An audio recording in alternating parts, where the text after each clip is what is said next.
एक गांव में लाखन नाम का एक किसान अपनी पत्नी और 4 लड़कों के साथ रहता था।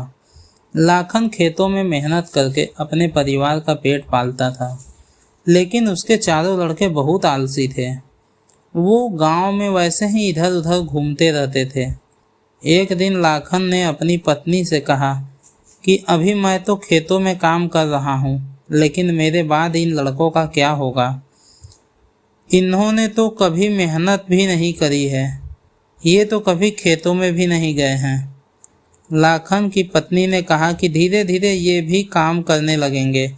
समय बीतता गया और लाखन के लड़के कोई काम नहीं करते थे। एक बार लाखन बहुत बीमार पड़ गया। वह काफ़ी दिनों तक बीमार ही रहा। उसने अपनी पत्नी को कहा कि वह चारों लड़कों को बुला कर लाए।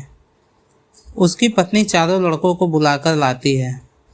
लाखन ने कहा, लगता है कि अब मैं ज़्यादा दिनों तक जिंदा नहीं रहूँगा। लाखन को चिंता थी कि उसके जाने के बाद उसके बेटों का क्या होगा। इसलिए उसने कहा, बेटो, मैंने अपने जीवन में जो कुछ भी कमाया है वह खजाना अपने खेतों के नीचे दबा रखा है। मेरे बाद तुम उसमें से खजाना निकाल कर आपस में बांट लेना। यह बात सुनकर चारों लड़के बहुत खुश हो गए। कुछ समय बाद लाखन की मृत्यु हो गई। लाखन की मृत्यु कुछ दिनों के बाद उसके लड़के खेतों में दबा खजाना निकालने गए। उन्होंने सुबह से लेकर शाम तक सारा खेत खोद दिया, लेकिन उनको कोई भी खजाना नजर नहीं आया। लड़के घर आकर अपनी माँ से बोले, माँ, पिताजी ने हमसे झूठ बोला था, उस खेत में हमें कोई खजाना नहीं मिला। उसकी माँ ने बताया कि तुम्हारे पिताजी ने जीवन में यही घर और खेत ही कमाया है, लेकिन अब तुम खेत खोद ही दिए हो तो उसमें बीज बो दो। इसके बाद लड़कों ने बीज बोए और माँ के कहे अनुसार उसमें पानी देते गए।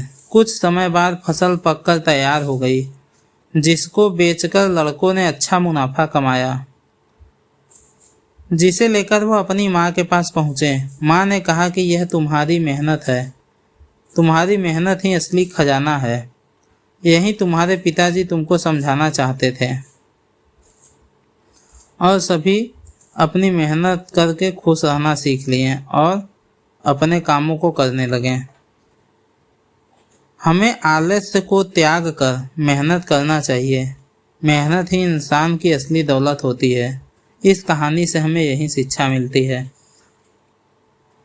ये कहानी आपको कैसी लगी कमेंट करके ज़रूर बताएं। अगर कहानी आपको अच्छी लगी हो तो कहानी को लाइक करें, अपने दोस्तों के साथ शेयर करें, और अगर आप चैनल पर पहली बार हैं तो कृपया चैनल को सब्सक्राइब करें। मिलते हैं एक नई कहानी के साथ।